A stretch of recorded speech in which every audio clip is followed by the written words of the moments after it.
नव नव audio video comedy आ लाइव प्रोग्राम सबसे पहले देखबा के लिए हमर यूट्यूब चैनल मैथिली दबंग के लाल बटन दबाकर सब्सक्राइब करू अहे घंटी के निशान जरूर दबाओ। आओ बहुत सुंदर रचना अपने समस्त श्रोतागण के बीच एक बार फिर से हम शंभू यादव प्रस्तुत कर रहा छी। मानिक्रम बचाना चरण अनुरागी अकी अपराध नाथ हो प्यार। मन क्रम बचन चरण अनुरागी अकी अपराध नाथ हो त्यागी। सीता मैया मन ही मन भगवान श्री राम जी से कहते हैं, जय हे राम हमसे कौन अपराध हो गया, हमसे आप छूट गए। करुण क्रंदन करके माता सीता जी कहती है क्या,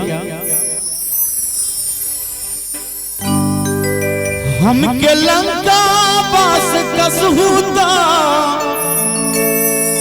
ले जाइए पिया।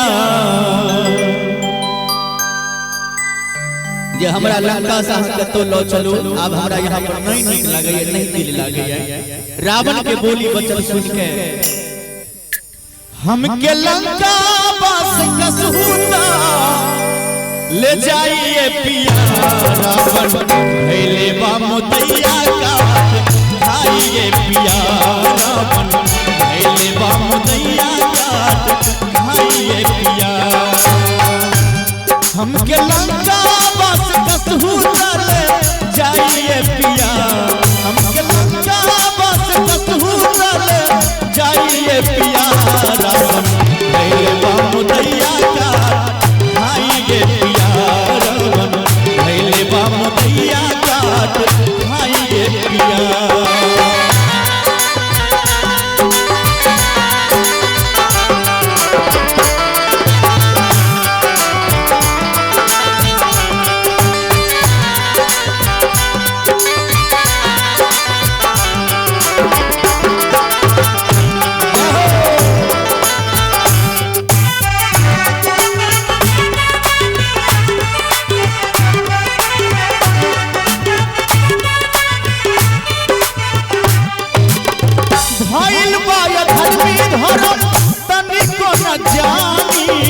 मानव नहीं बात काट के मुआदी।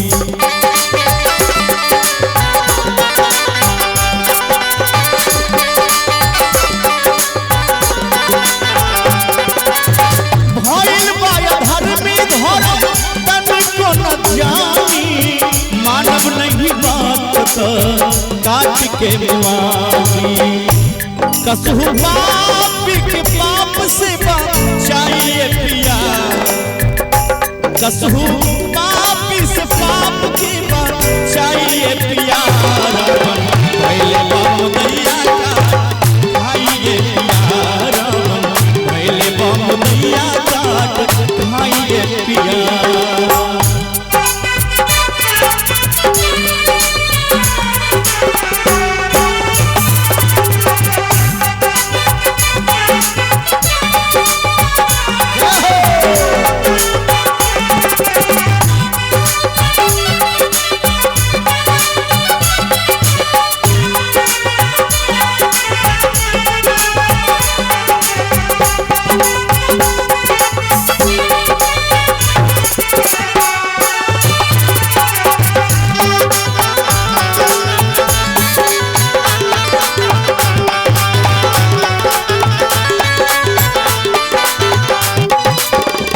माता सीता कह दिया, जय हे राम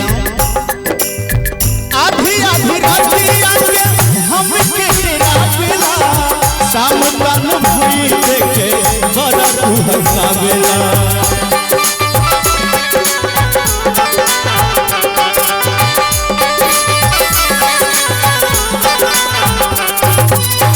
आधी आधी रातिया के हमके डरावेला। शाम कान भई देखे बड़ा हंसावेला। मन करे खाक जहर भरी मर जाइए पिया। हे राम मुझे मन करता है जो मैं जहर खा के मर जाऊं। मन करे जहर खाई मर जाइए पिया। भैले बाम दैया का खाइए पिया। रावण भैले बाम दैया का खाइए पिया।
कैसे विरह पे गाना बाबू झाइए पिया। कैसे विरह पे गाना बाबू झाइए पिया। रावण भैले बाम दैया का खाइए पिया। रावण भैले बाम दैया का खाइए पिया। हमके लंका बस कसहू ले जाइए पिया। हमके लंका बस कसहू ले जाइए पिया। रावण भैले बाम